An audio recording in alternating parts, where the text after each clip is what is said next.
આપ જોઈ રહ્યા છો આઝાદ મીડિયા લાઈવ।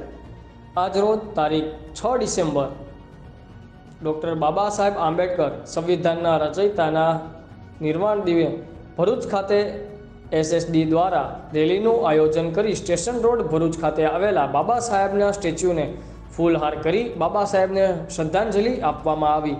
તેમાં મોટા પ્રમાણમાં લોકો હાજર રહીને બાબા સાહેબને એમના નિર્વાણ દિને શ્રદ્ધાંજલિ આપવામાં આવી હતી। રિપોર્ટર નિકુંજ